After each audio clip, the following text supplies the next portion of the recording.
and just FYI, this is fine, but just watch the fingers and taps and all that. It all makes noise, so stay away from what's in I front of covered you. that already. Okay, good. You want Stand us by. to not look at the cameras at all? No, or- you don't need to look at the cameras. Not at all. Look at each other. Unless you want to and make a point. I'll just roll my eyes. Yeah, all right. Okay, stand by.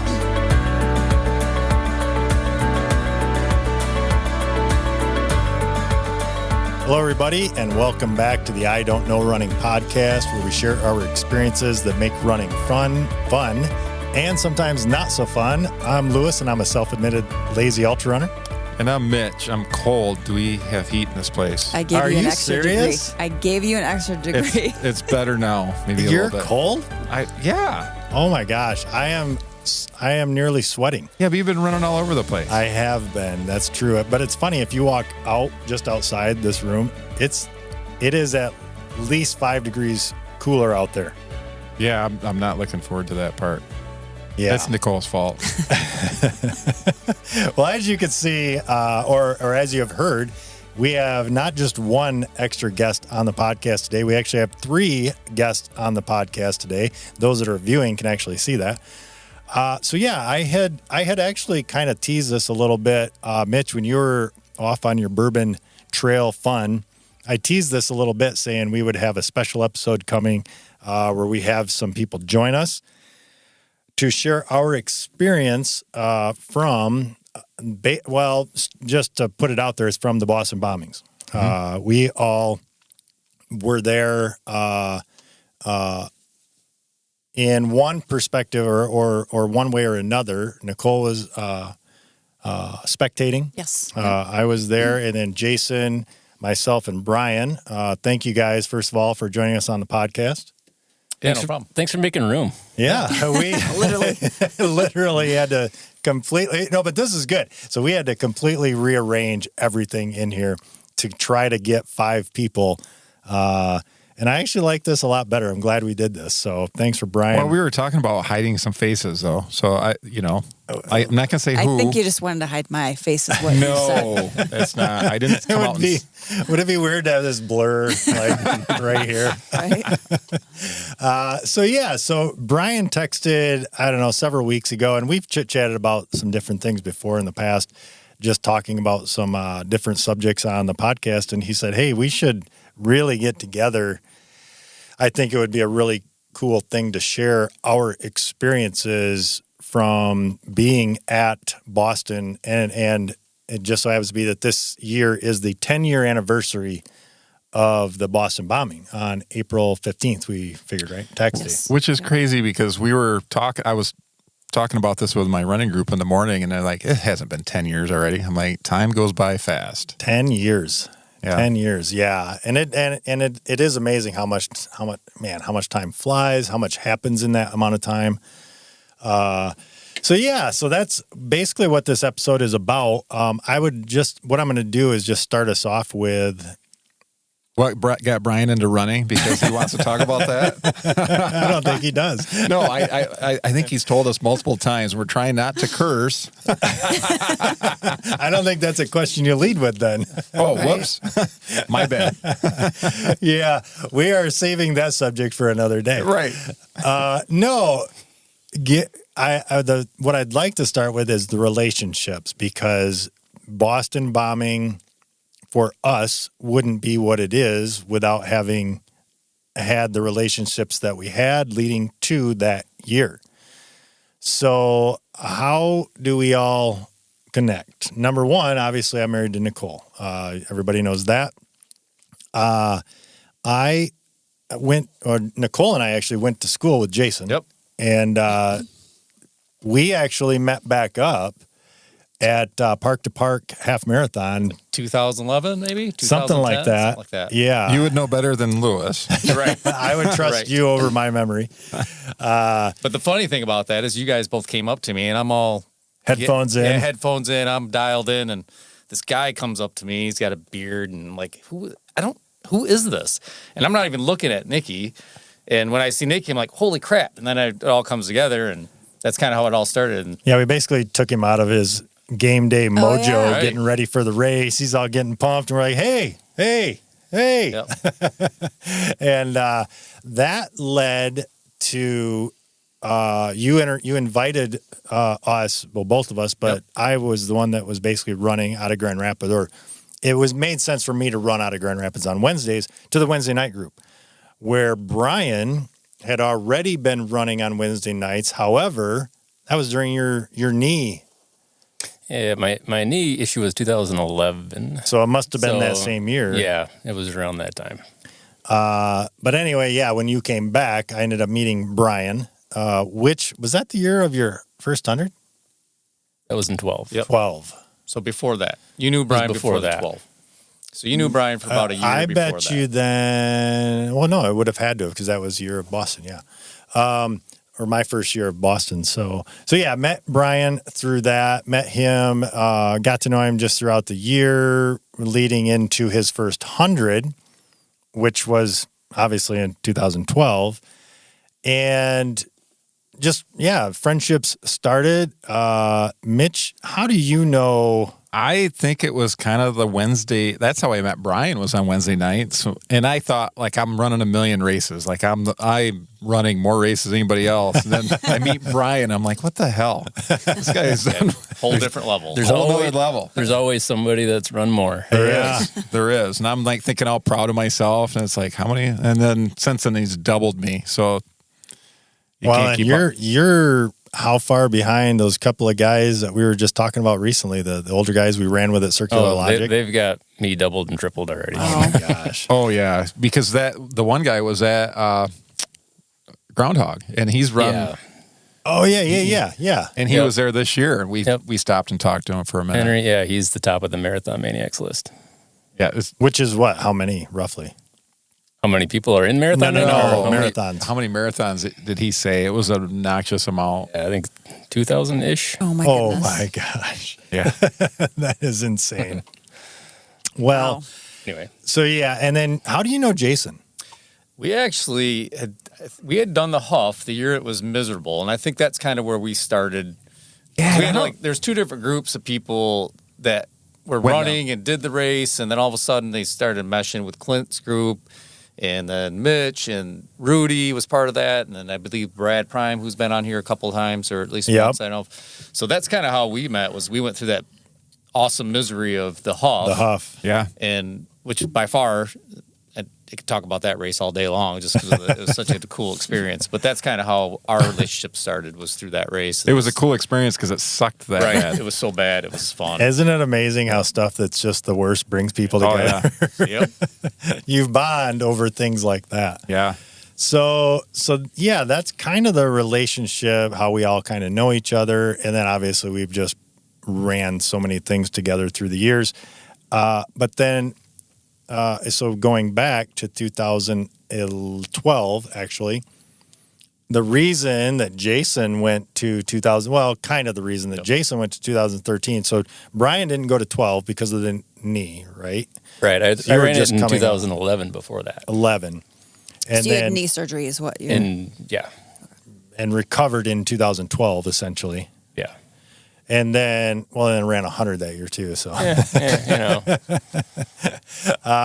so then Jim Kelly, who we've talked about on the podcast before as well, he and I went in 2012. Yep. Yeah, that was my first year. Was 12, and Jason didn't like that. Nope, I didn't. You know, FOMO. I didn't. Yeah, I wasn't that competitive yet with myself, and running marathons and doing better and stuff. That was fine, but I was like, no interest in going to Boston. It's no big deal.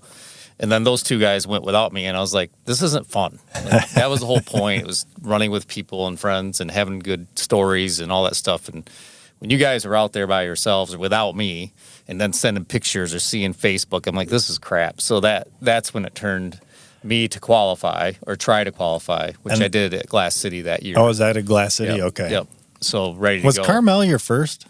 Well, 2008 I did Bayshore was my first, and I said I'd Bayshore. never do one again. And Okay. then I met, and that's when I was running by myself, and then met with you guys, and then created such a group of people to run with. It was more, just the friends. Hey, what are you doing this weekend? Okay, I'll do that. You just sign up because everybody else is doing stuff. So that's kind of how that all started. And then when you guys, I think it was San Diego right, Yeah, for you? I did San Diego. Yeah. So you qualified and was like, all right. And then I they qualified went. at Kalamazoo. Oh, that's right. Yeah. And then I did San Diego and went like 5 minutes faster or Yep. something there. So that's kind of how, like, Okay.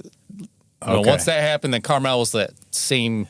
It was the year before. Okay. I think I did that, and that's when I realized, okay, I can get better at this. Yeah. Yeah. I remember So- Carmel being a pivoting point for you to be like, because I think you hit the proverbial wall, Yes. the brick mortar wall at Carmel, Yep. but you did really well still, well enough to go, hey, I can do Yeah. this. So yeah, Jim and I and others went on. So Jim took me under his wing in 2012, and we did the whole Boston experience thing. You, FOMO, and said, I can do this. Plan to go in 13. And Brian, you'd kind of already went through the process, and probably I would imagine wanted to go back anyway. Yeah.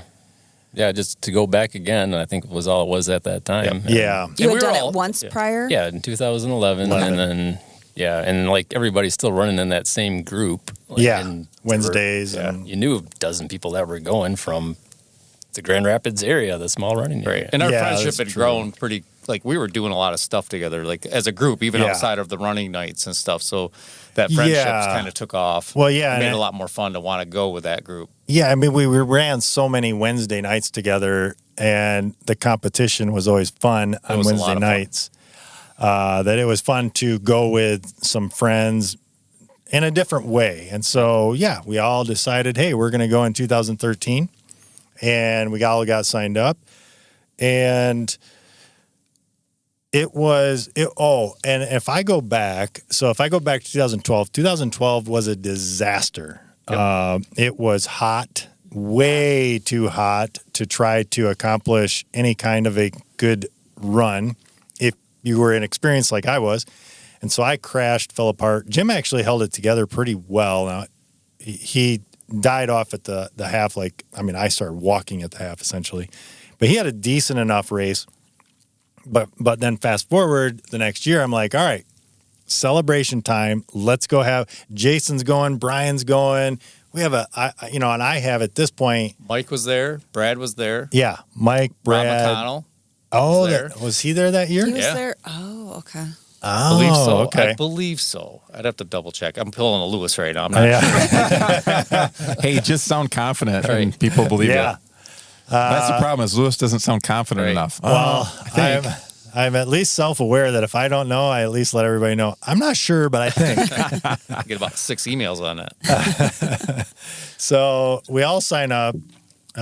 We go to the event. Everything is great. I mean, we all had good races. No, we didn't.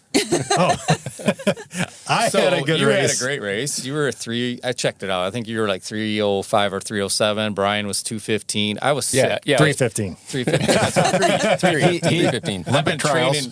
training so hard for this race, and I got sick about a week before. Oh, So I went into it with a cold, and it just crushed me. That's right. And so my race didn't, in the story, as we go further, I didn't finish until 2:30 or 3:34. So Okay. I was getting, as we progress in the story of when the bomb went off, I was probably closest to that time frame than Yeah. anybody else. But in the reality, we got back to our rooms in time. But the other thing is everything's going great, but Nicole hooked us up with the best place to stay. So just to kind of back up for people that don't know like what Boston means. So this community just loves this race. They've loved it forever. You've got families. The kids don't have school. It's the Patriots Day.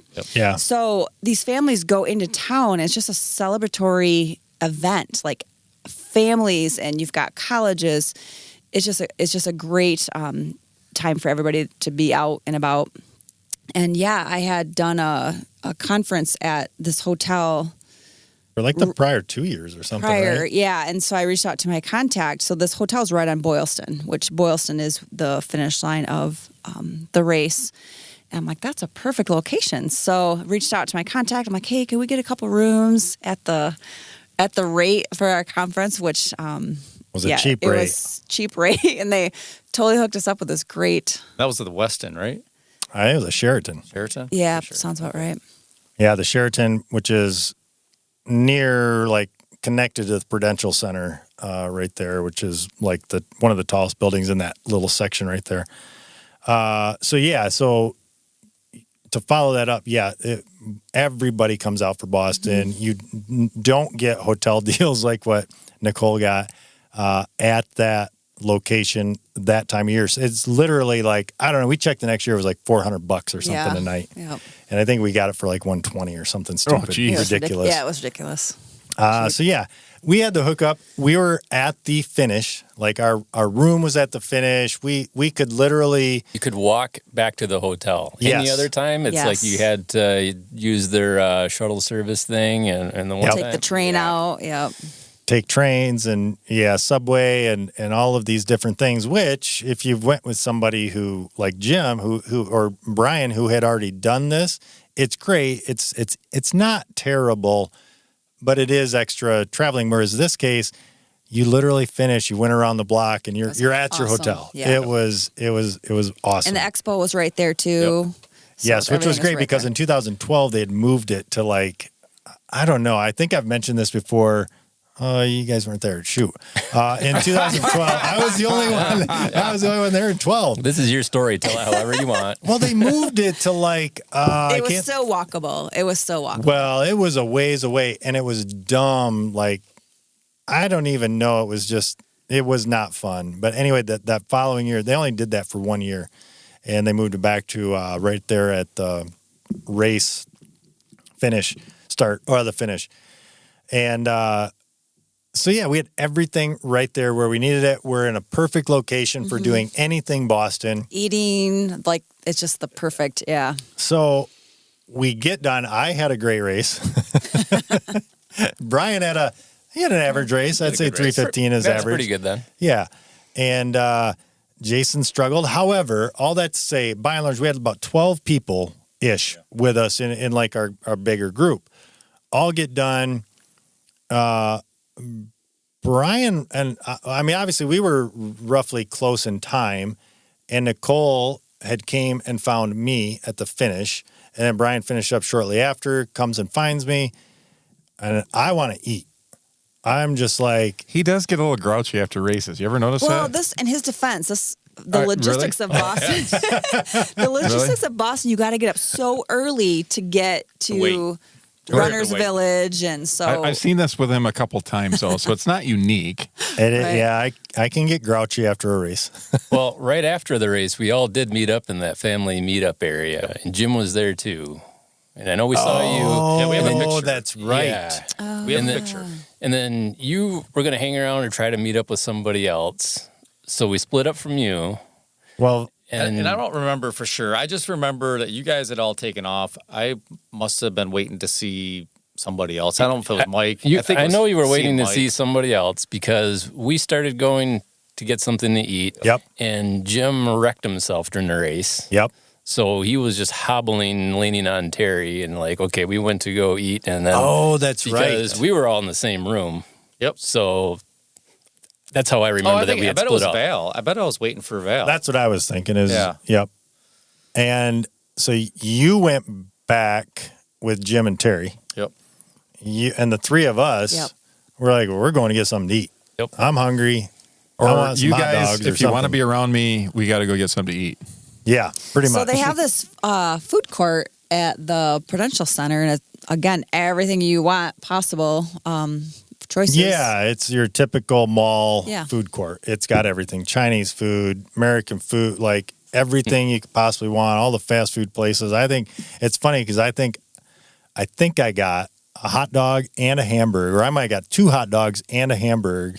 I was hungry, and it was just one of those deals where I didn't care if I ate it all, but I wanted a bunch of food in front of me. The thing is, it was packed too. That food court was packed. Yep. And I remember getting there, and you were so hungry, and the lines were long. Do you remember? And it was kind of like, all right, which one has the shortest line? Oh, yeah. Yep. Yeah, so we can that's get our right. food. And I think I'm pretty sure I had a big burger and fries. It was and a stuff, burger. but, Yep. yeah. Yep. I remember. Because So- I was only able to get like 3 bites. Yeah. And, The first few bites were good. Yep. Yeah. That's all we got. we get our food, and we're kind of like, We're sitting in the food court, kind of in the middle of it, kind of facing the Out windows. the windows. Yep. Which you can't see Boylston Street, but it was down there. Like, Yeah. Like we knew where the finish was, where people were going through. You couldn't see anything. Exactly, No, but 'cause you we were could- up a little bit higher. A Than little the bit. street. High, you're up on like second level there, but if you were to walk out, they had a terrace. You could walk out. Steps You could actually down. go Yep. over to the edge. You could watch. You could see down to Boylston and all the people finishing. And our plan was, as we're sitting there, so we're discussing, we're eating our burgers, and it was, all right, let's finish this, and then we'll go out and watch the race. Yeah. So for me personally, I had been to Boston with you, Lewis, twice before as a spectator. So both times right there on Boylston. It's quite the experience. I suggest everybody have the experience of being a spectator at the Boston Marathon. It's just a really cool. You get there early, get your position. You're just like shoulder to shoulder of all these people, and they, for this moment in time, like these people are your best friends. Like there's families out there. You're coming together and you're like supporting each other. You're rooting these people you don't know. They're runners on, and this is a long time ago. So the apps didn't always work. So I'm trying to find my people, Yeah. and these people are they'll step in. Everybody's got their phone out. We're trying to track each other's people. It's just a good experience. And I wanted you guys to go down there and be like, experience what it's like to be part of that. Well, I didn't care about going down as much as just watching over the Yeah. finish. I thought that would and, be and eating. Yeah, well, and eating at the time was priority Priorities. one. Priority two was, it was really cool. You could have just walked out and you could have literally looked down on Boylston and watched people finish. I thought, that'd be cool. Let's finish this up and let's go down there. And we're sitting there, and as Brian and Nicole have mentioned, it was insanely packed. Mm-hmm. Like, we're surprised we found the 3 seats that we I think found. those are but the it last was- 3 seats actually in the But food where court. we sat down is really cool because you could literally look out the glass in front of us and see. You couldn't see anything but buildings in front of you, but you could see, like, you knew it was finishing over there. And so we're sitting there, and we had taken a few bites maybe, and typical of when you finish a race like that, you sit down, you start eating. It's like, well, I'm not as hungry as I thought. Right. But That's true. I got all this food, but so I'm eating, and I remember just sitting there and just hearing something. It was it's just a low thump. Yeah, like we were in mid conversation, like we heard Yeah. something. I don't remember if you were talking, if I was talking, but all of a sudden we just like, what was that? But you didn't It's question nothing. it, yeah. Because that was the first one that was further Yes. away. Yes. And I remember thinking, because Brian's in construction also, and I just remember thinking, well, I mean, it's almost, and this is like obviously Boston. It's like old, it's a lot of old buildings, right? So I'm thinking, well, I wonder if some like old steam boiler thing like blew up or something popped. You could tell there was a big enough rumble that we stopped talking. We're like, oh, that's weird. Well, whatever. And as many people know, I think it's like 14 seconds later, the next one went off. And when that one went off, we all kind of took a much more. You could Well, almost feel it. Yeah, you Yeah. felt it, you heard it, you felt it, and then I remember seeing the smoke because we're Yes. looking Yeah. out, and then all of a sudden, there's this one woman that came in and just screamed, "It's a bomb!" And it was that everybody just went insane. She came so we heard the thump, we felt something, Mm-hmm. we look out, and again, that's why it's important to know like what we were looking at. There's these large windows overlooking everything, and we literally see this like cloud. Like that's odd, like really weird. Yeah, and everybody gets up and runs in one direction, kind of in a wave, and then they kind of go a different direction. And like, what's going on? Like, I just want to eat, but So when, for us, and when that lady, when she came in, there's really no other way to describe this than what you can see in the movies. Yeah. And that is, Yeah. she came in a panic and Yep. said, there's bombs going off at the finish line.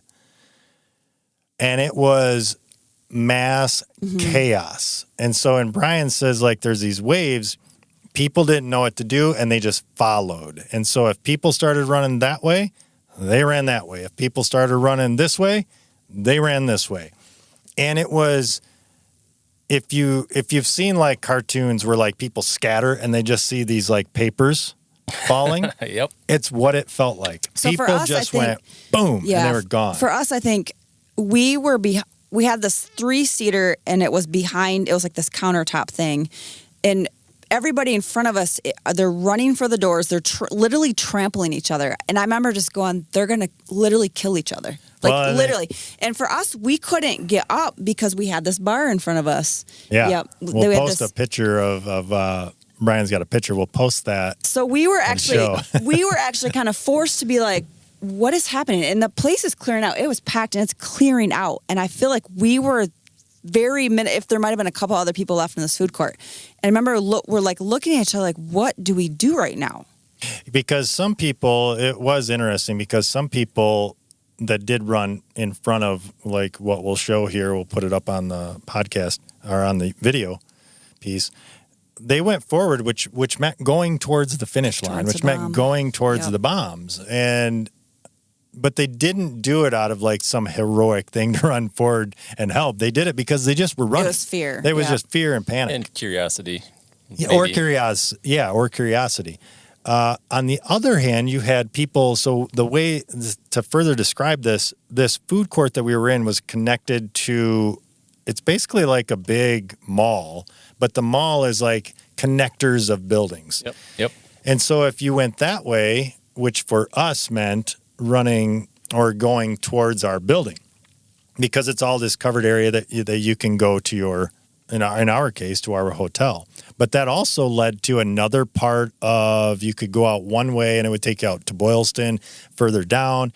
You could go another way and it would take you out, it would be on the east side, I believe, of that hotel. Or you could go underneath the Prudential building to our hotel. So there's like 4 or 5 different ways that you could kind of go. And I remember like looking back towards the mall area and I was like, there's a security guard there, right? And I looked and I'm like, He didn't have a clue yet. he didn't have Yeah. a clue. He just was standing there. I'm like, all right, let's go that way. Well, initially what happened is we got up, and I don't know between the two of you, but I remember you just saying, let's go. And you're making us go towards this place where I'm just like, I remember saying, I'm like, I don't want to do this. I don't want to do this. I don't want to do this. And we go up, I'm like, we are going out to where this bomb just was. That doesn't make any sense to me. But I'm following you, and I'm walking up, and I remember seeing like people literally scattered and left everything. I don't know if you remember Yeah. the camera. Oh, yeah. The camera. camera, like thousands of dollars. We were for not the camera. only ones to leave our food behind. Yeah. Yeah. So yeah. we get ready to go up there, and at the last minute, so your mind is obviously processing, and you're like, let's go this way instead. And so we end up going. And we walked into the mall and Yeah. it was like nothing. Yeah. You were walking amongst people. They had And the- no idea. They didn't know because they were walking from the other direction. Yep. And like, we didn't know where Jim was. We didn't know where you were. And it's like, well, the three of us are going to at least stick together because Yeah, and so Jim and I had already, because I don't remember if I walked through the court and saw you guys, but I had already gone upstairs because I can't ever eat right after a race, and my Yeah. legs are tired and screaming. So I was like, I just need to go upstairs and lay on the bed for a bit and just chill out. And then I remember you guys coming to our door, and you're like, and we're like, what are you talking about? And then we turned the TV on, and then things started to happen. And then my phone, so Starts blowing up. on the airplane. You put it in airplane mode, or I turned it off. And when I turned it back on, when we got into Boston, all my contacts were gone. Just the numbers would pop up. So I'm getting all these texts and these, and I can't, I don't, the numbers don't mean anything to me because there's no name behind it. So I'm kind of ignoring them. Like, I don't know, and all that stuff started happening. But you guys came up and just kind of like that panic, and like not panic, but more of a holy crap, this just happened. well, the hotel that we were in had two different towers, and you guys had a room in one tower, and Oh, you were yeah. in the other one. So then we like split up, and it's like go there and whatever phone numbers to call back and forth because, well, I know at that time I had a BlackBerry, Oh, and wow. I'm sure I did not have it on me at the time either. So I think I just wanted to get. Part of it is I wanted to get back to my room. 'Cause that's where my phone yeah. was at. Yeah. And then going there, it's like, I hope Jim and Jason are there because I don't want to have to go back out and find them. Right. So I remember going through the door, and it's Oh. like they better be there. And then you guys are just laying on the couch or on the beds. Oh, and yeah. it's like, you guys know what's going on? That's right. And it was just the dumbfounded look, like, no, what? Like, turn the TV on. And it was so weird. Like I remember walking, and I remember calling Clint because I'm like, I need somebody to help us. Like, what do you do right now? Like, there's a bomb over here. What do we do? And I calling Clint up. I'm like, Clint, there's a bomb. And he's like, oh, come on, Typical Clint, just like Clint. he's very laid back and yeah. And then the phone went dead, so we weren't able. And it's like, what do you do? I remember staying outside. And like, what's the protocol? Like, where do we go? So we go back to our room, and even that just felt weird. I'm like, I don't know what we're supposed to do right now.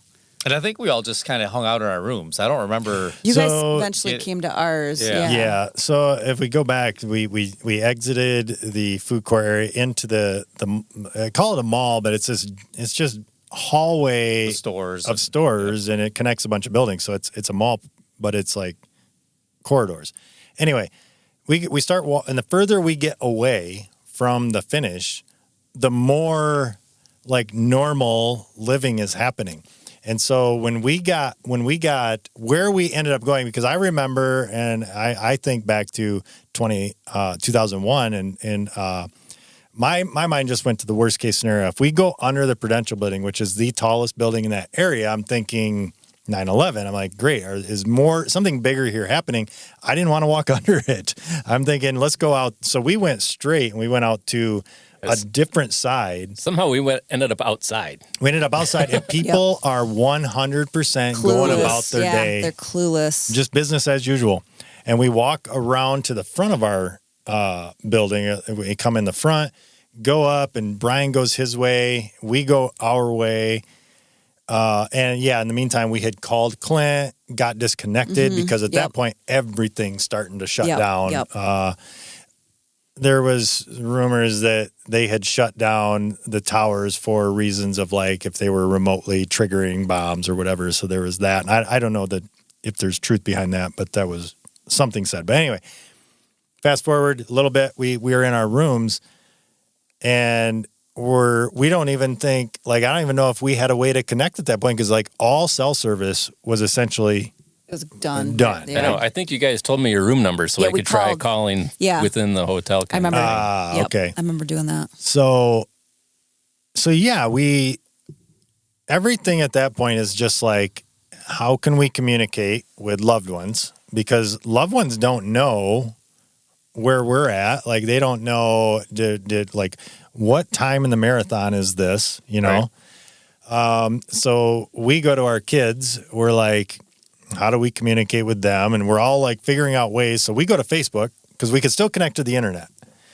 And so we put out a post, I think, or sent messages or something like that. Like, hey, everybody's okay. And I think we just like communicated that as a group as well. Everybody was accounted for. And Yep. And at that point, it's like, well, what do we do? We're in limbo. We're number one. We're at ground zero. Right. Our hotel is They locked down really fast. Yeah. And then they brought in, like, I have never seen this kind of military presence, but there was the military, there was the SWAT, there was what was the third? There was 3 different types of there's whatever the local is. the local.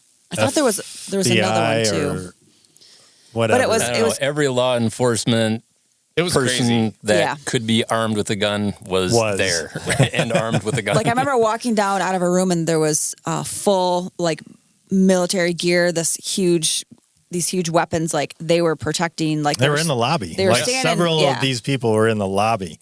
And that was of really our surreal hotel. because you're walking down, you're like, oh. And I remember stepping outside, and everywhere you look, like you could count. Yeah. Yeah. Yeah, we'll share some yeah. of these pictures that Ryan has. Yeah, and every corner had There were somebody tons. on it. Yeah, there was tons. like, I don't know how many people in the lobby, and then as soon as you went out, they were parked left and right at the doors. They were left and right on the corners of the building, especially where we were. Yeah, you walk down into the lobby and the guy is in full camouflage Yep. gear with a Yeah. big gun and a pistol on each hip. And like normally you see military people, they're like in parades or something, and it's like, this isn't a practice run. This guy is Yeah. ready. And they had a lot of them. I mean, the There were just headphones on, tons. walkie-talkies, and everybody in the lobby is just kind of walking around them and being kind of careful. But it was interesting. It was, yeah. So, Mitch, when you were back home, I mean, how did that all play out from Well, that's your what, perspective? because that's what I was trying to look up if I could find any history on that, and it doesn't come up very quickly. But I do remember I would always track everybody that was at Boston, so I remember hearing about that, and then you have no idea if your friends are okay or not. Yeah, You know, and that's you're just going through that. So I mean, I know I was at work, and I'm probably looking at my computer and trying to track everybody, knowing that everybody's done, but you don't know where they're at. Right. And there's no way to get a hold of anybody. And at the time, there was no indication of like where truly Right. did these bombs go off. We just, for the most part, people heard finish line, but they didn't know where. They didn't know what that meant. And then you don't know how big are these bombs. You know, there wasn't. Well, they don't know how organized it is at that point Right. either. So they don't That- know if there's a bunch of them or if there's a bunch of people involved. And luckily, it came down to 2 guys. But Yeah. That was a really frustrating thing. So we didn't have access to understand what was happening. So you're truly 100% reliant on the news. And so we're in our room like, what is happening? And I have a brother in Rhode Island. He's like, I'll come there and get you. I'll come there and get you. And you're frozen. You're like, I don't know what to do right now. And then it would be, they'd run these rumors on news that there's a bomb at the library and there's a bomb at the Well, hospital. And it's like Every you're- local channel was running news fast, constantly. fast forward to use it as an example with the Michigan State shooting that just happened.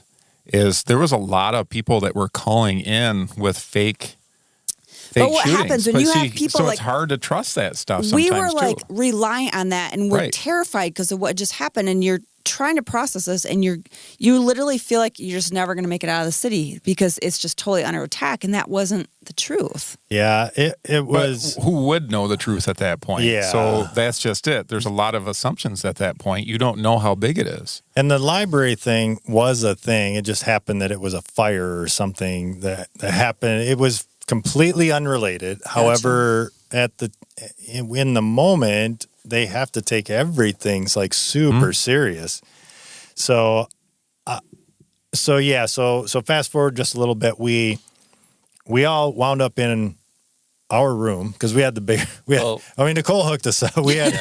She got the. So she gave everybody else a crappy room. Not crappy, but Well, we had whatever. a little bit nicer. It was like a little bit I standard. think it was a corner room or something, so it had a little more Yeah, room. they were tall hotels too. Like we had Yeah. a view out a ways, like the wrong direction. But I know at one time it's like you could see the line of ambulances. Yeah. Like And it was just nonstop sirens, nonstop. Every Oh few my minutes, it'd be gosh, 3 yeah. cars. It'd always be 3. They'd be buzzing by. They'd be. Did they shut traffic right down to allow, So or were they- people trying to get out of there too at the same time? Well, they kind of like cordoned off They- an yeah. area. Like a 6 blocks or something. Yeah. It was Where- a big section.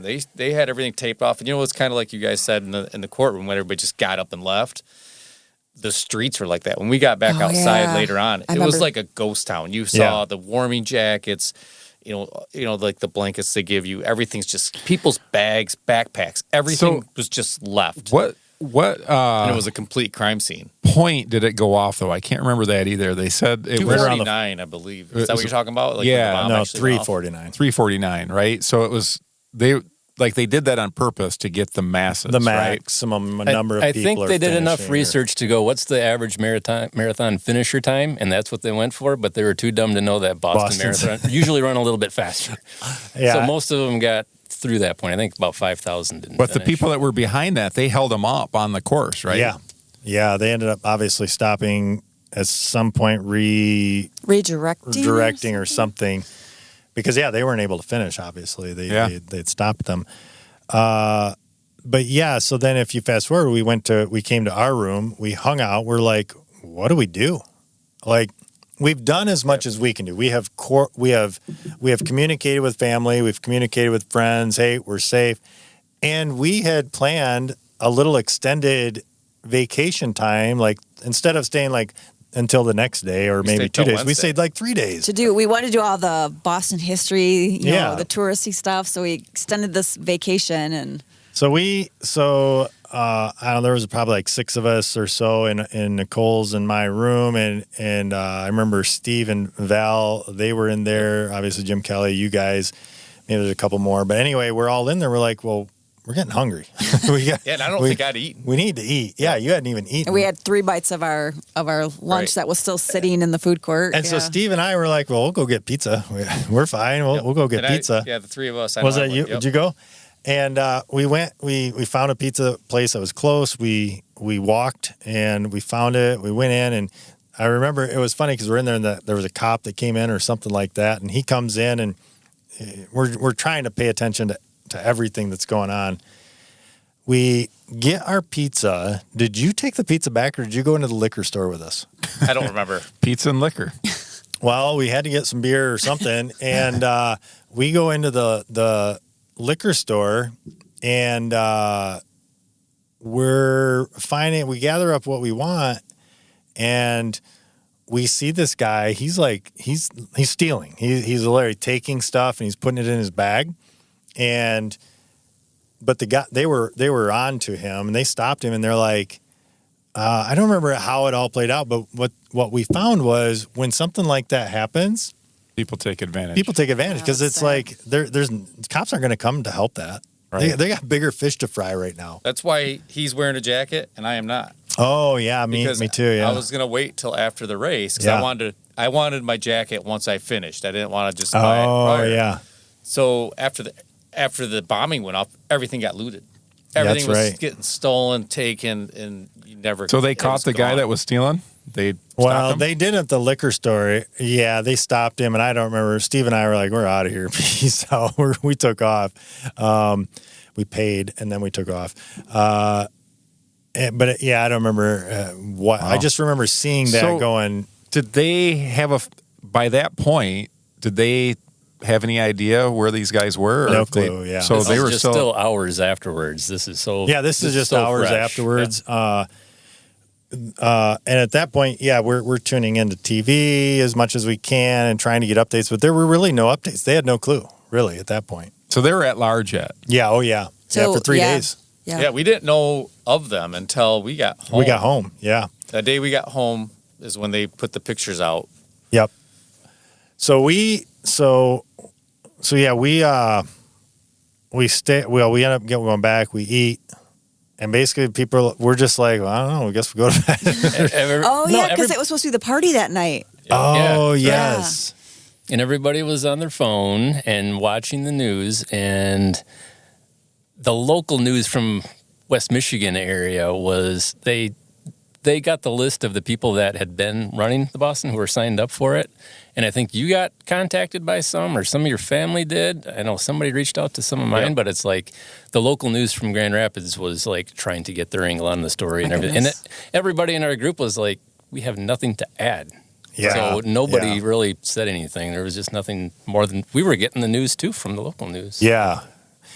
So we do our thing. We end up we're a big question mark for the next day now because we had plans. Well, but part of it's obviously like that you want to is- get you want to get out of town. Like, what is happening in this area? And then the other part, because of the military and police and all that presence, you weirdly felt so safe. Like, of Where we all the were, places, yeah. of all the places to go, it was actually almost scary to think about going home because I'm like, we're actually so safe where we're at. Like, you literally would walk outside and you could count tons of military Well, and police. I believe they were doing their briefings at the Sheraton.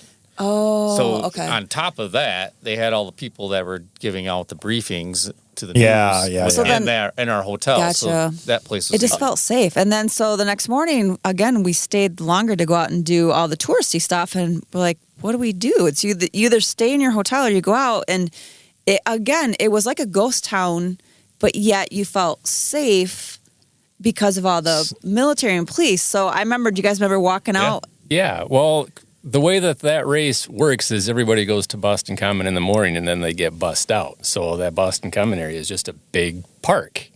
And then the next day we went back there, and I know the corner of that, they had a ton of media set up. Yes, They I just put remember all that. them on one That's right. corner. Yep.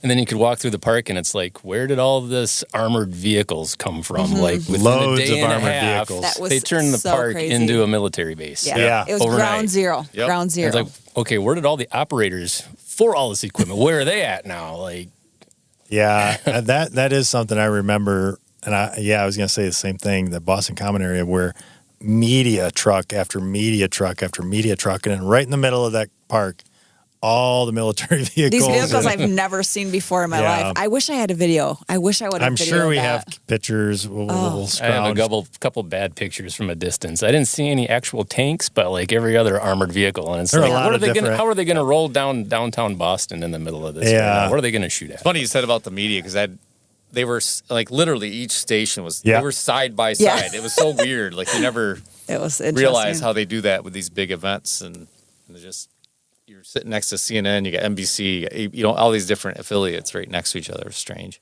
but again, that ghost town feeling of walking down there was just. I remember we just said we're gonna stay. So And did we you just took did you off. do any touristy stuff? Yeah. Like, Well, we Yeah. walked. Well, we but walked was there around. other people out and about like what you were, or people? They were in the same boat as us. Yep. They didn't know I what to do. mean, Didn't know what to do. I remember walking to as close as we could get to the finish line. So they had, so like when you finish, and you go, just like at any race, you go through the finish and then you go through all these, like pick up your medal station, get a water station, grab some fruit station, that kind of thing. So it's pretty long because it's a big race. But I remember we went to as close as we could get to that end and looking down, and that was eerie. Yeah. Yeah. Everything was like Jason said. Everything was just left. Well, Just because everything. that area, the packet pickup is just a couple blocks away, and like the finish line isn't something that you just cross once when you go there. It's like you do the packet pickup, and then you go spend time at the finish line. People or the day before, Yeah. taking all kinds of pictures, and then that Marathon Sports Store. Yep. Oh yeah. We were there that night Yep. before because I think you had some special pair of Shoes, shoes that were yeah. going to make you go fast. I don't know Yeah. if they And really that's where worked out. one of the bombs was, right? Was Yeah, that store? so like right outside that sidewalk area, very well, one of us might have stepped on the sidewalk right where it happened. But Yeah. I think it was I know within we feet. ate right around there too that night.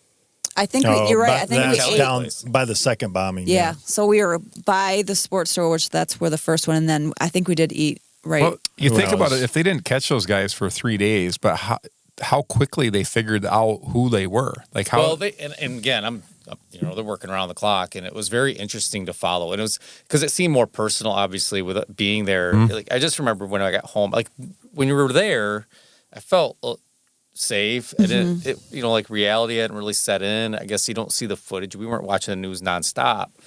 But when you got home, and then they threw those pictures up, I immediately got just pissed. I just remember being so angry, like I can't believe this happened. Like. It just ruins obviously the people that were hurt. Just this whole experience of something that was supposed to be a lot of fun and exciting, and it took it away. And Yeah. That's what I had. I remember that when the three of us walked up to go outside when we were first going to go out, I remember just having this overwhelming sadness come over me. I'm like, this is supposed to be a fun day. Like people bring their families and their kids and they just celebrate and it's so much fun. And I'm like, but what happened here? Yeah. And it changed all races after that. Yeah. Because I remember doing Yeah. races after that, not to jump ahead too far, but I just remember going and all of a sudden you go to races and they got bomb sniffing dogs out there for different races. And they changed now, you have to have clear bags for your drop bags or no drop bags. It changed everything. And it changed the mood of every race after that. Well, I remember Grand Rapids or the Riverbank run because that was 2-3 weeks after. It was a totally different feel. I mean, it was. 'Cause I There's remember that fear a little bit. Well, Yeah. Mike Whirlman that ran it. He's one of our friends that is and he's a police officer.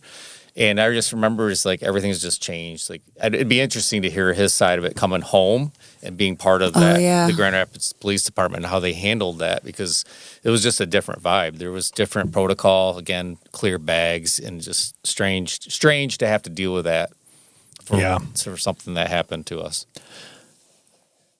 Yeah. So if we think of that's the next. So we go into the next day, we do our little see what we can do kind of a thing, which is basically nothing. And there were other runners. It's funny because most of the people you saw were essentially runners then that were out, were stranded essentially because we have a plane ticket in a few days. I think we might have even looked at like, hey, can we rent a car and get out of here? At this point, there's no reason for us to be here.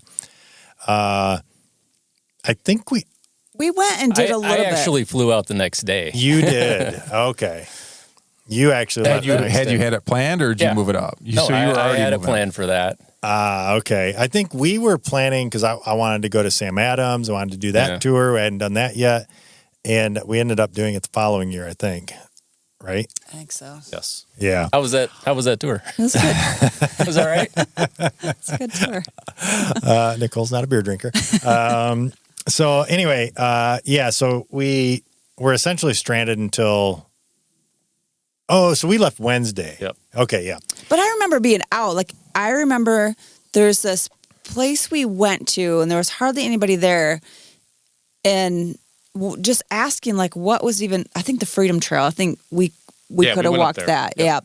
Yeah. Is that when we saw the Boston Massacre? Yes. Place too? We walked up there. We went to that one.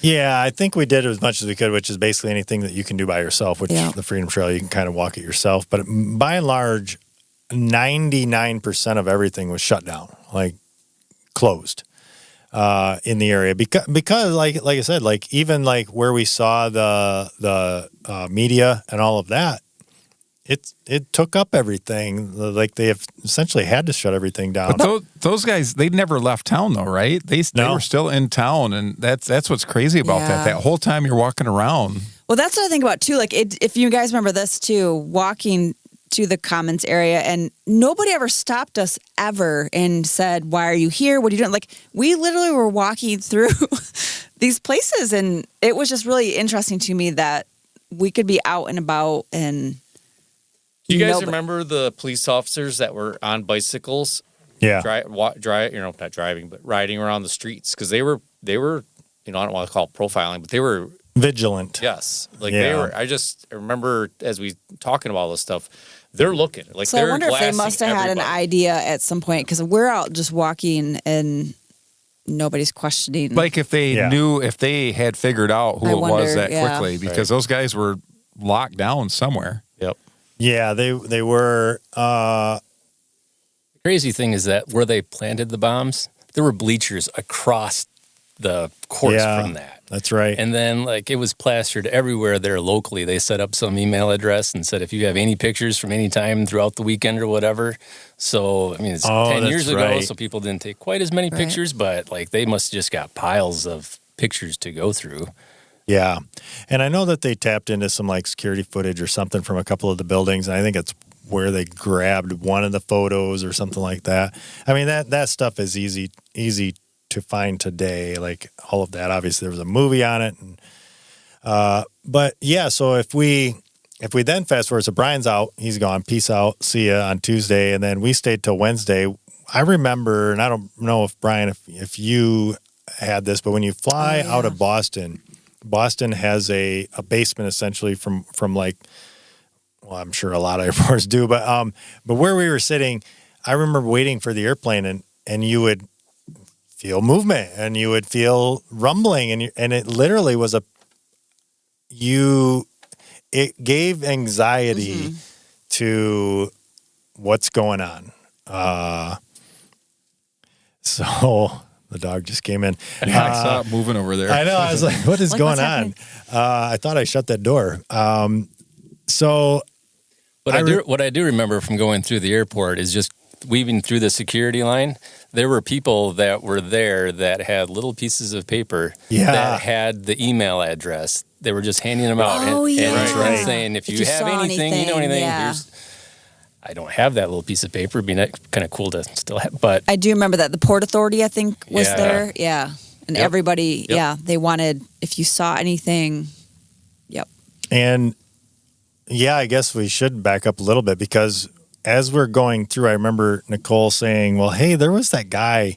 And at this point, we don't know what they know. And this is Wednesday. So 2 days after the bombing. And Nicole remembered when she was spectating, there was a guy that wanted to get across the street to deliver his package into this specific post office or a what do they call this mailbox? Yeah. And it. So again, this is tax day, right? So this guy needed his taxes, obviously, and I think I remember you saying it was taxes or something like that. Yep. Well, obviously, at this point, we don't know. Like, we don't know, was it put in a mailbox? Is that, because at this point we still don't know that much. And so Nicole, they handed out that email, I think, or something like that. And Nicole's like, well, should I tell them this? And so we're like, you probably should. You probably should share every little. Them already. Well, the problem is at this, again, we don't know anything, right? And there was a guy that had to get across the street and put this in the mailbox. And so we're going, I don't know, you probably should share that information. It didn't obviously happen to be connected, but she shared it with a guy. It was weird. It was strange. I just remember he was so panicked, and the cops were like, you can't come out. Like, you have all these runners coming in. They're like, you can't just go across the street. Like, go somewhere else. Yeah. So we all fly home. We have our own little bit of anxiety over public events. I remember coming home and Abby was graduating. Oh, yeah. I think it was Abby was graduating high school. Sorry, I want to make sure this power doesn't get tripped down here. We go to the graduation, and we're packed in a little bit. You know, it's a graduation, typical. But I remember being a little bit panicky of like, where's the exits? I want to know where exits are. And I'm naturally kind of that way anyway, but this put me on just a super heightened alert. Anything that was, I don't know, a public venue. So anyway. I had that at Meyer. Like, it was like 2-3 weeks later, I was walking through Meyer, and all of a sudden, like the energy. Do you remember the energy when people were screaming and running? Like, that energy just kind of came over me, and I'm like, if people freak out right now, like, they will stampede you. Like, how do you, and just that fear of like, what do you do when people are, how do you protect yourself when people lose their mind and get so scared that they will hurt each other trying to get to safety? Well, and I think you guys got lucky too with where you were sitting in the food court. Speaking of that, oh yeah, you kind of were up against, if I kind of protected a little bit. Yeah, we had you weren't able to get run over where you're at. Oh yeah. Right. Yeah, whenever I say that I was there, people were, well, how close were you? And it's always, well, I heard both bombs and I saw the smoke from the second one. Yeah. And in real time, because the marathon is in waves, like it was an hour and 40 minutes after I finished that it happened. Yep. And then a few hours later, when we're all talking, we're all like, we're coming back next year. Yeah. Yeah. Yep. Yeah. So if we fast forward, we come home, I do remember, I don't know about you guys, I just remember watching when they killed the cop, the college security guard, they killed him and took his car or something like that. So I remember, like, at that point, then they knew. And so that obviously felt good that they knew who it was and all that. And then when they caught, what's his name, the younger brother, following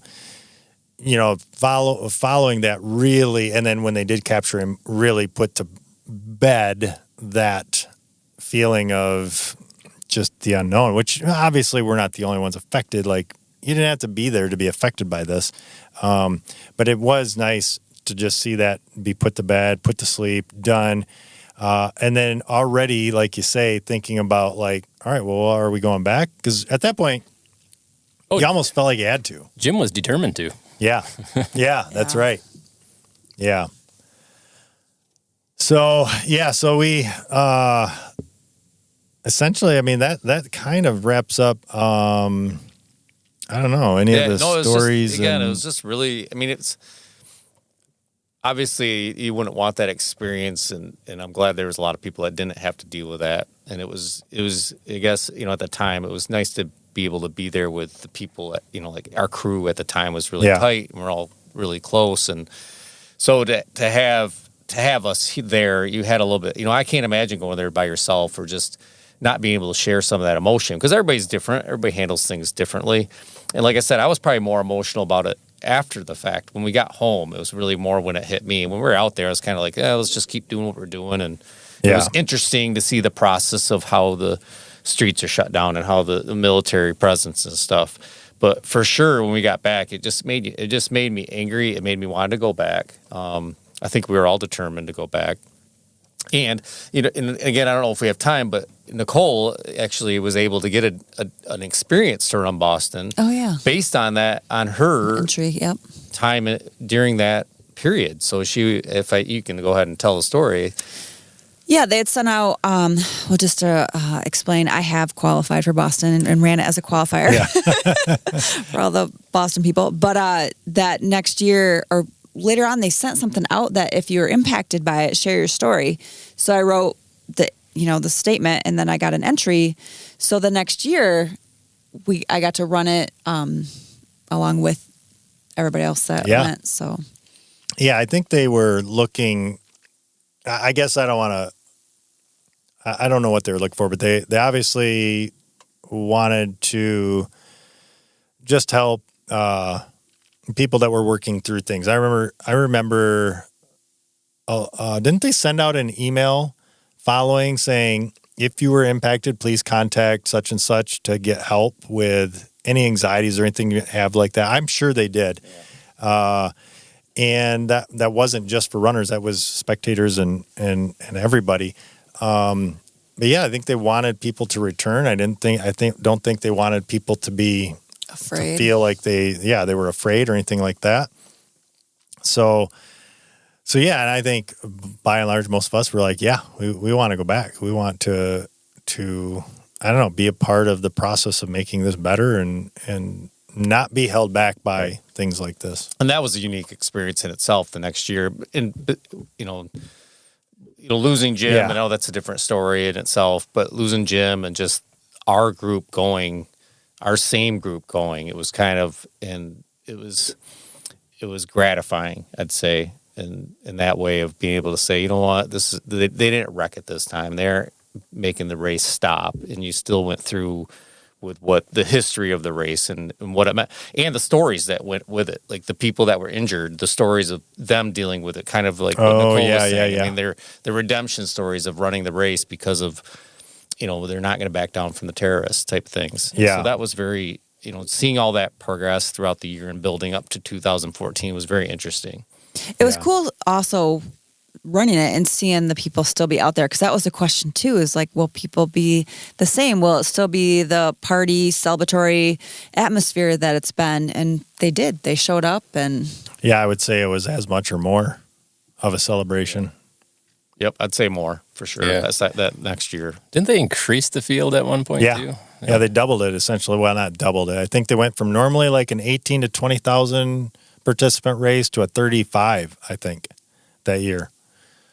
So yeah, they definitely increased it a lot that year, and everything went great. And so, how'd you guys feel when you're running the street right before and you're making that turn onto Boylston? So the finish line. How are your emotions? Like miserable. I was miserable. I was so ready to be done. When you went back the next year too? I had other issues. I've never had a good Boston. The 3 times I've gone, I was either sick, hurt, or broken, where I couldn't run the third year.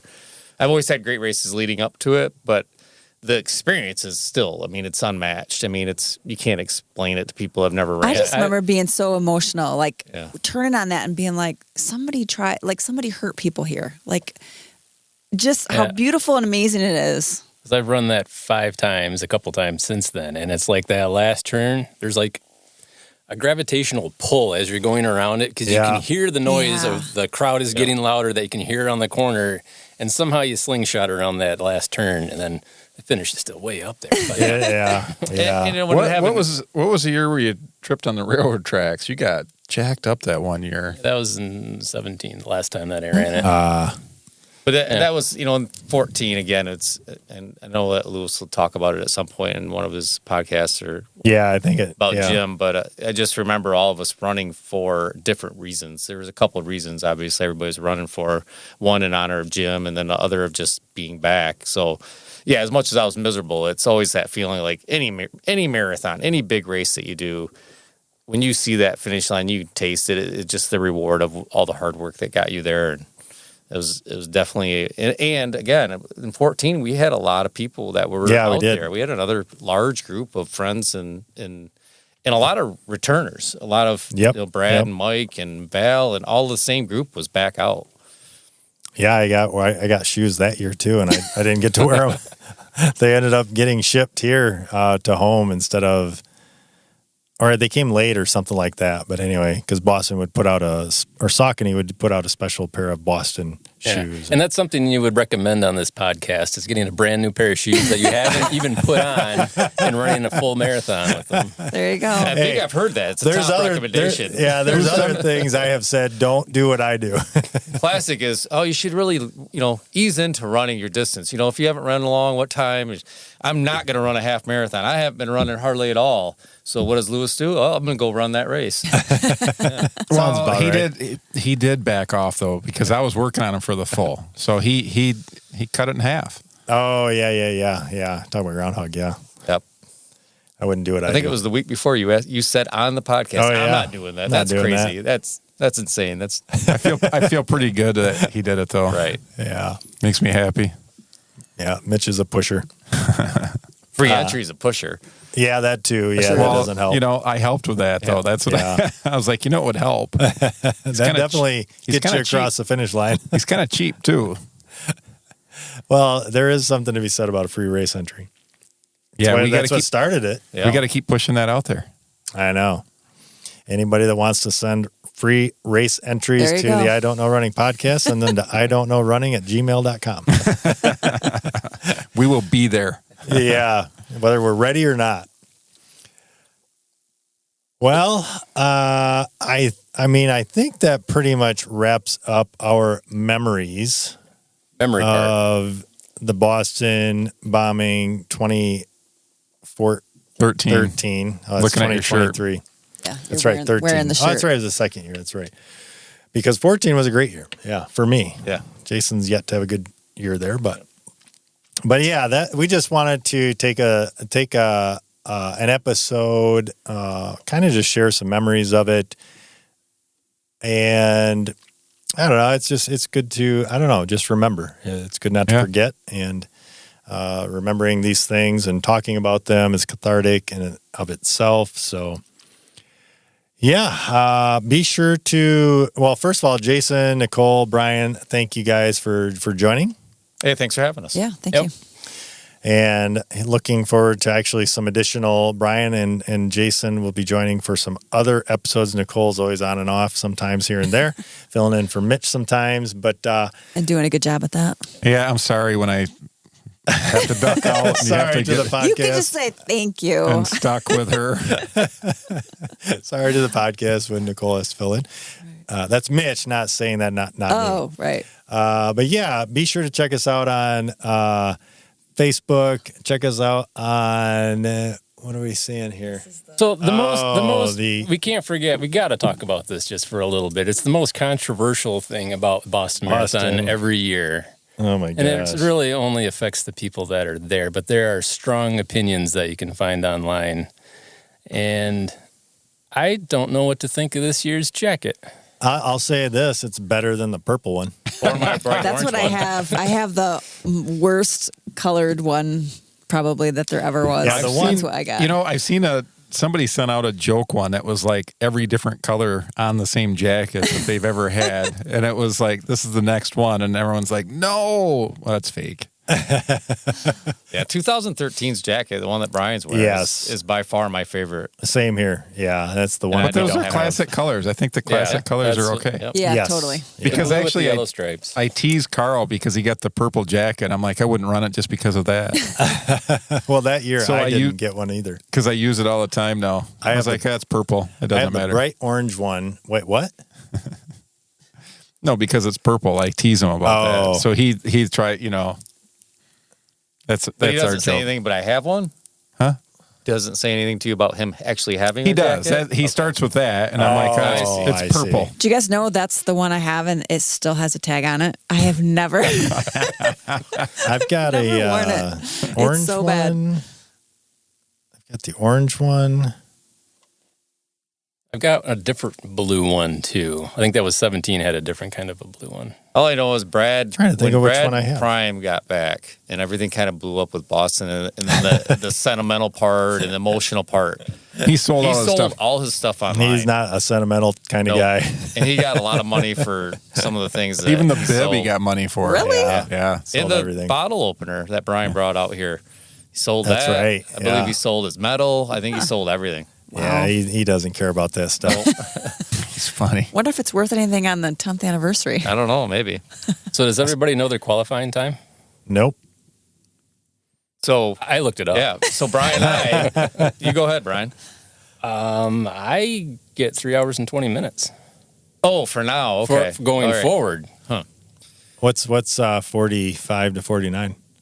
No, Or you'd 40. qualify as a 50-year-old Yeah. now. By the It's time it rolls yeah. around, Oh yeah. What's a 50-year-old? What's a 50? What's an old? Still hard. 325. I could get there pretty easy. I don't know if I think. could. think Do you think you could get there? Yeah. I'll qualify as a 55-year-old now. Does he get 10 more minutes? 335 Yeah. for You could do 55. that. You totally could do that. Could. Maybe. It's Boston, time. It's time. 20, If I cared. 24 You care. It's time. or 5. Well, be sure to, that's going to wrap up this week's episode. Be sure to, well, number one, be sure to check out Boston tomorrow. When this airs, Boston will be on tomorrow. Tune in. It's an amazing event. If you've never checked out Boston, watch it. It's really cool. They do really good coverage of it. And yeah, the city shuts down and they definitely support it. But yeah, be sure to check us out on Facebook. Be sure to check us out on YouTube. Like, subscribe, and share. We really appreciate that. And yeah, that's going to wrap up this week's episode of the I Don't Know Running podcast. Be sure to check us out next time as we share more about what we just don't know. Until then, happy running. And send free race entries.